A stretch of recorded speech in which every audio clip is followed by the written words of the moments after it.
Hi everyone, so what's the biggest reason that you get teacher fraud? For me, the one thing that sent me back to the resource room thinking, I can't do this, I don't really know what I'm doing, was always taking kids through unfamiliar text, that close reading of a short excerpt from a text. I hadn't thought about it enough, so let's do that now.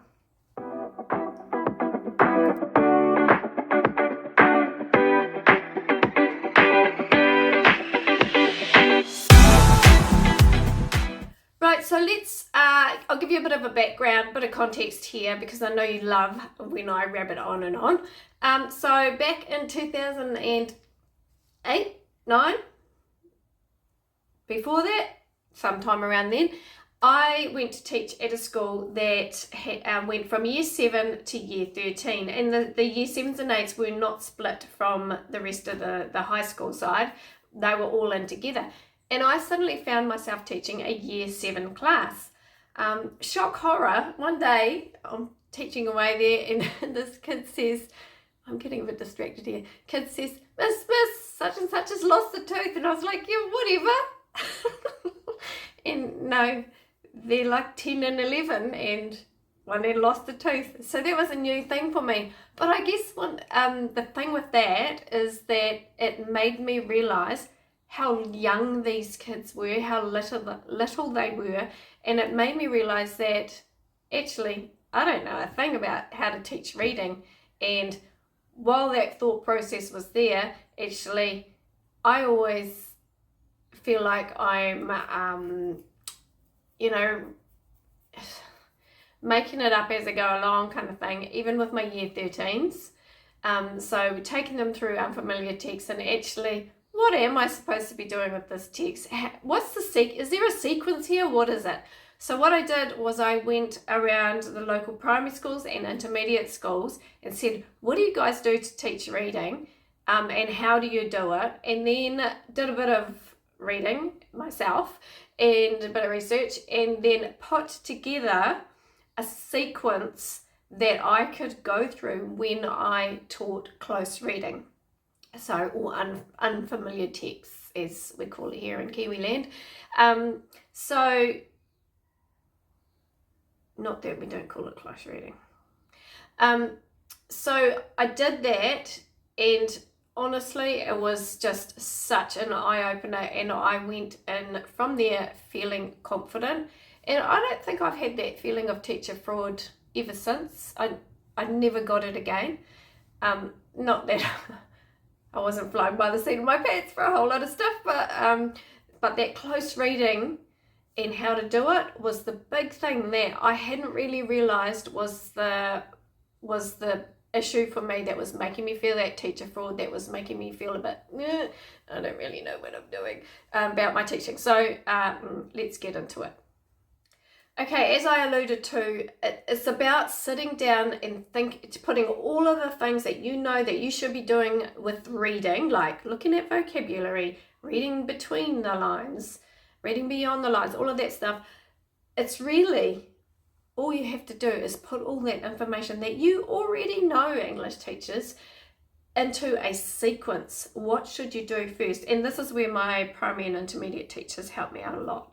Okay, so basically, I've got 20 steps, and I just want to say here, and I'm going to put it along the bottom of this video somewhere as well, you don't have to do those 20 steps. In fact, you shouldn't. In fact, you wouldn't be able to, like time-wise, that would just be ridiculous. But there are 20 steps, and I choose which ones I'm going to do from that 20, but I will do the ones that I've chosen in the order that they're supposed to go in that order, if that makes sense.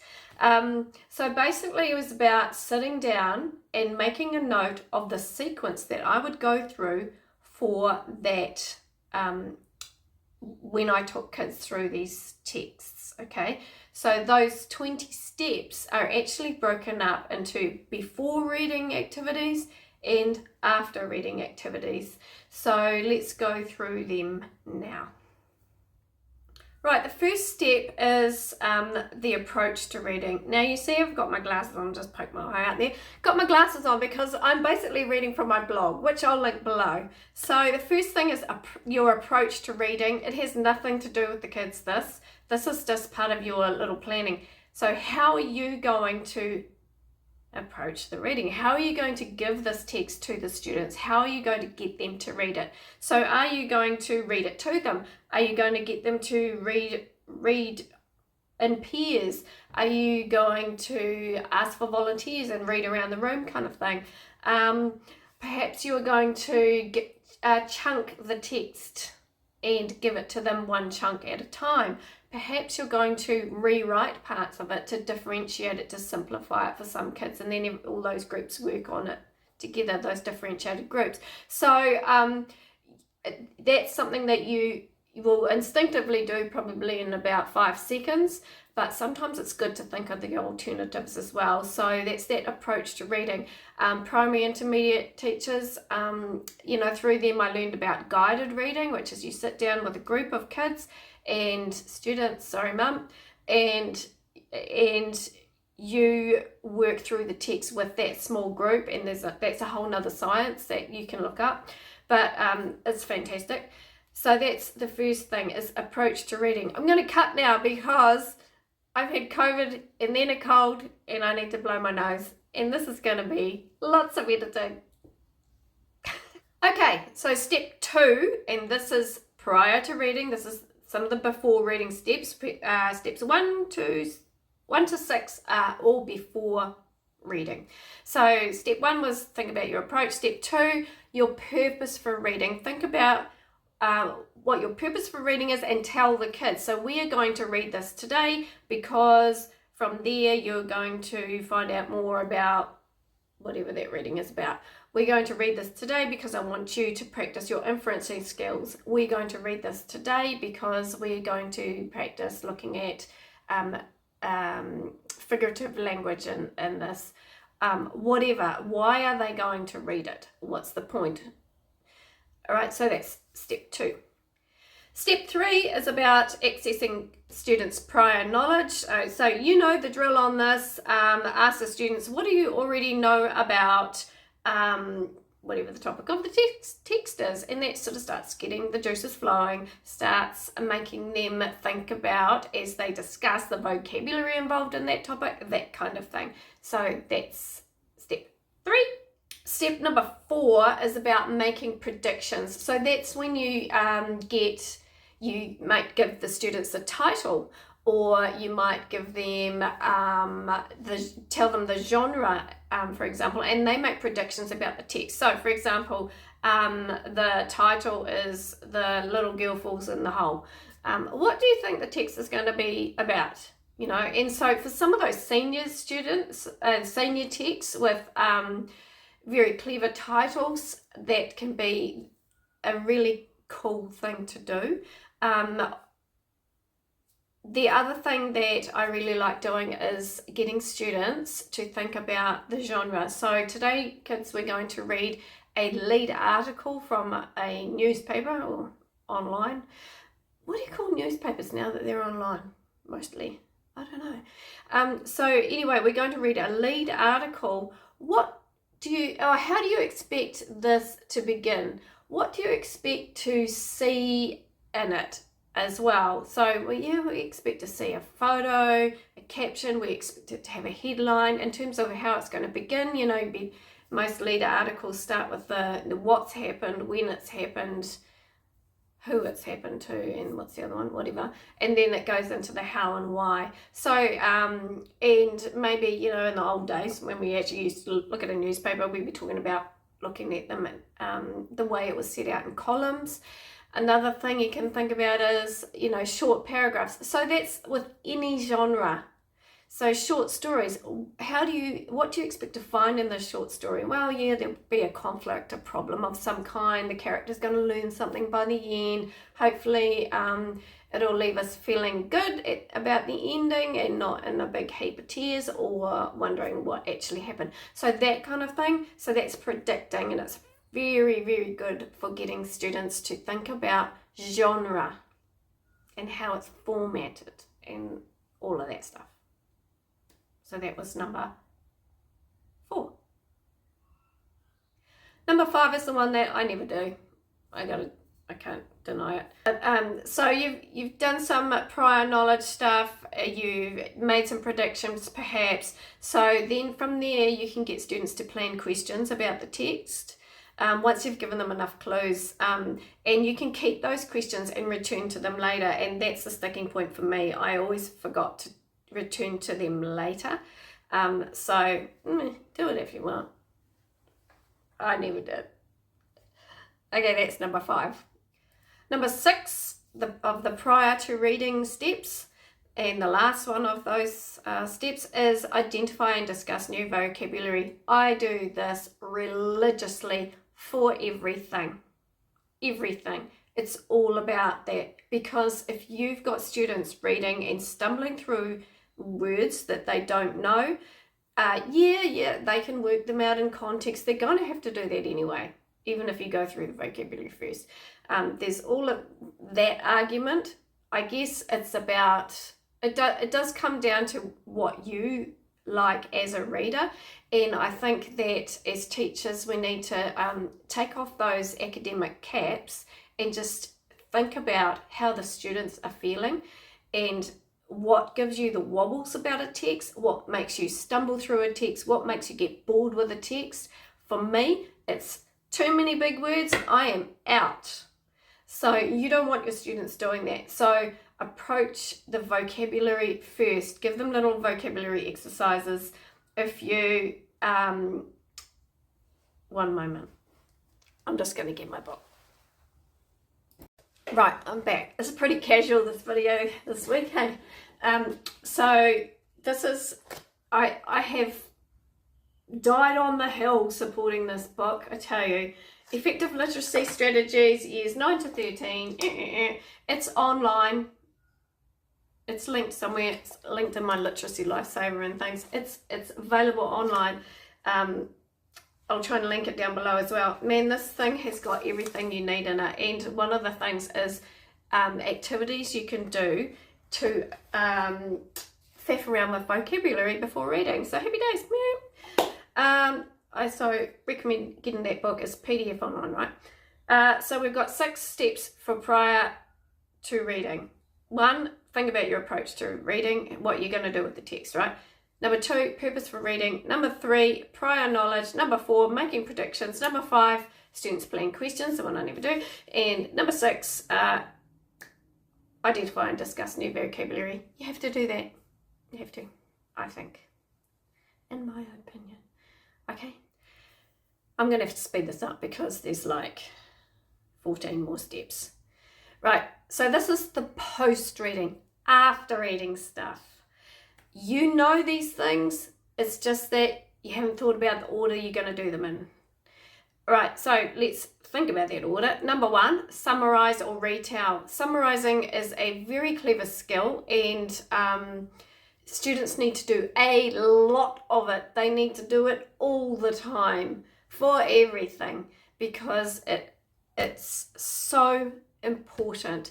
You think about it, especially nowadays where you're having to write really, really concisely so that you grab audiences that last 3 seconds online. If they're writing a script for a podcast, if they're writing scripts for social media, let's face it, these kids are going to be getting into that side of things.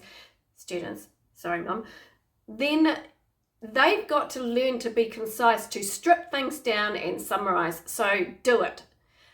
Summarizing or retelling. Okay, that's number 1.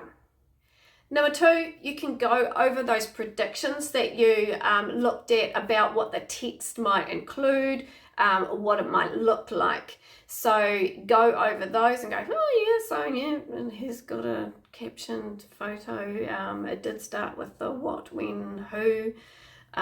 It didn't say when though, or something like that. So you can go over those predictions. Number 3, relating to the self. So students are going, yeah, because I fell down a hole once too, that kind of thing. So that's get the students to relate the text to themselves in some way. These things can be just short, right? It's just to spark that brain, to get it moving along. Number 4, this is the thing that I always forgot, right? Go back to the students' own questions about the text. Were their questions answered? So that's your number 4.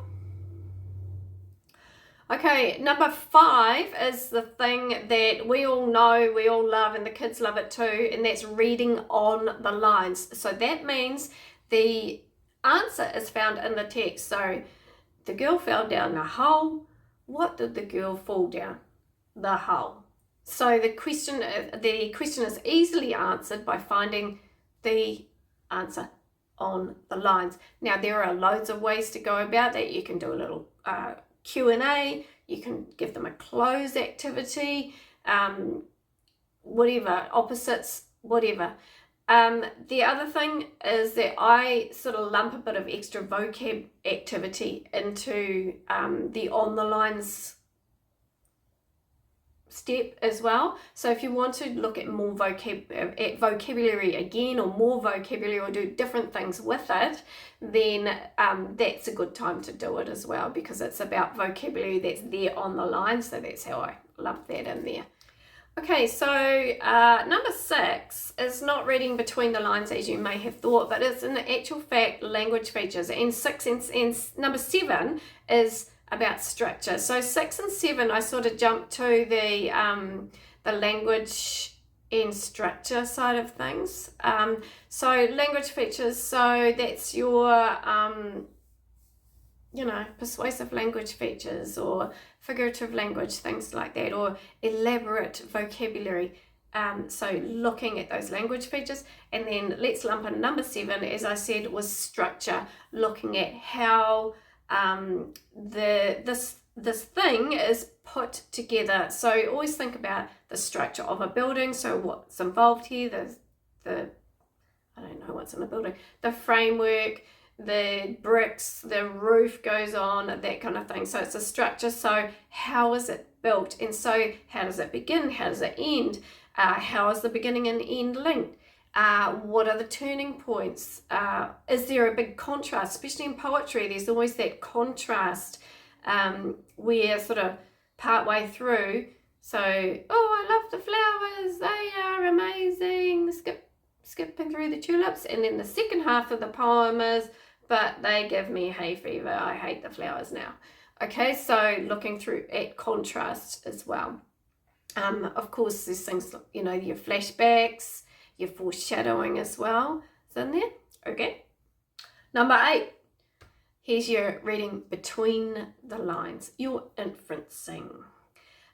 So because the students now have a really good idea about what's in the text, they've summarized, they've read on the lines, they've got the language, the vocabulary, their language features and the structure down pat, they are going to be feeling confident enough with that text, and it's the nuts and bolts of that text, to start thinking between the lines. So now's a good time to do that. Now I see here in my blog that I have number 9 as purpose and audience. So and I've said there, now we're getting to the nitty gritty, the best part, where we discuss points of view and the context in which the piece was written. So that's your sort of behind the lines stuff. And then the next ones I go into, so 10 and 11 and 12 are going beyond the lines. So I don't know why I've put purpose and idea as number 9 there, but you might like to do it after you've looked at ideas and related it to the wider world and human behaviors. But I think sometimes it's better just to get a grasp on the purpose and audience before you get into that side of things, because the kids are really focused on that text at this point. So now it's like, well, why did they write this? And then that can actually lead you into those deeper ideas and start looking at your world from there. So that's probably what I was thinking when I put it at number 9. So number 9, purpose and audience. Number 10, ideas. So what ideas are we finding in this text, and remember, you are looking at nitty-gritty ideas as well as the big ones. So, I always talk about the genetic engineering one because of Gattaca, which is a film, and we're talking about written text, but whatever. So you've got your bigger ideas. So the idea is prejudice, or the theme is prejudice. That is a meaningless statement.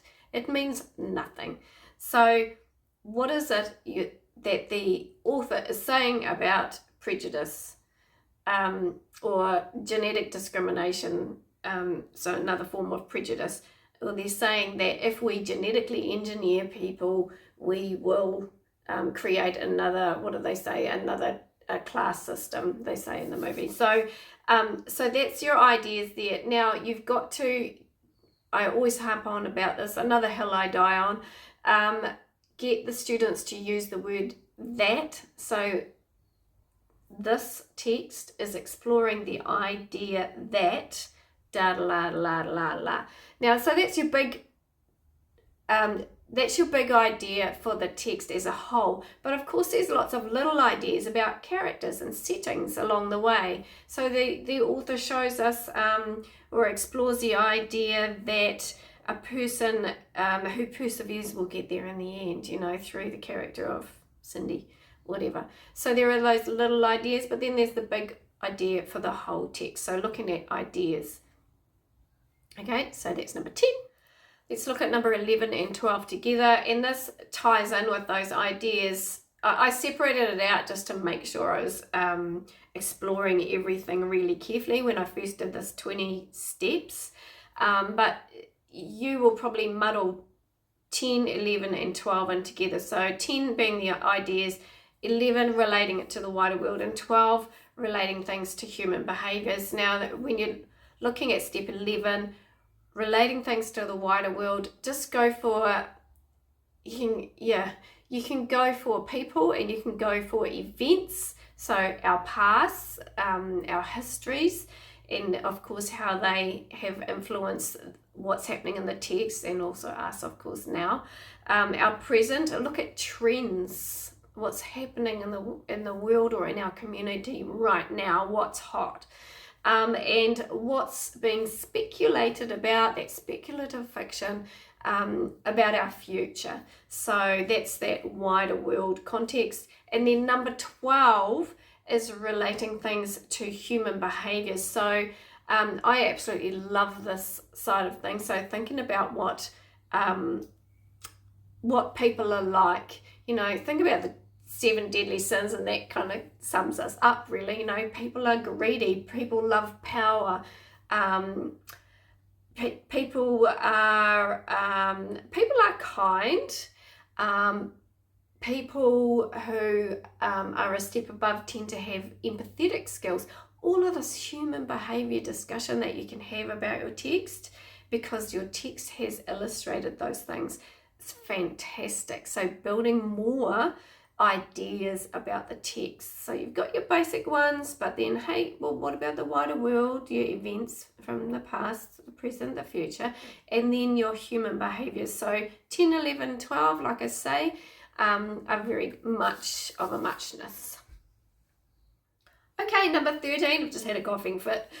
Number 13 is about connecting with other texts, relating to other texts. So you're looking at texts that are similar in their views or in the way they treat a topic, but also perhaps texts that are about the same thing, but have an opposing view. You might be looking at how this character is similar to ones in other texts. So that's a really powerful thing to help kids with their wider reading and their ability to discuss text too. Okay, and finally, my voice made it, my nose made it. Step 14 of the after reading steps. Get the students to process what they now understand. So some teachers don't understand what we mean when we say processing information. So that's taking information from one text and processing it, like in a little machine, into some other form. So in doing that, the students have to then show that they understood that first text, but it's helping them really embed that understanding as well as practice the other skills of creating the text that they are now creating. Anyway, so keep in mind, reading from my blog here, keep in mind the purpose for reading that you identified at the beginning. You don't want to go off on another track. B, things like Bloom's taxonomy, how deep are you going to go? C, different learning styles. If you've got the time and you're able to give students a few more options, that'll be cool. D, of course, practice and preparation for upcoming assessments. Now, you might be looking at unfamiliar texts but you can use that as a step to things like 1.2 aspects of text. So for you Kiwi teachers, so you're looking at this little aspect of the text and you're looking at this little aspect of this little text that you've been studying and thinking about how those aspects work together in this text. So it's really nice to be able to do practice those big skills with a little text that students are now incredibly familiar with. So boom, chakalaka, boom. I guess it all comes down to that close reading of short text. So that's your unfamiliar text. It gives you everything. You can write essays from it. You can do everything. Close reading is awesome. So hopefully that will help you and not make you feel all wobbly. And if you were getting teacher fraud, I'm hoping that that really helps out with that as well. So enjoy.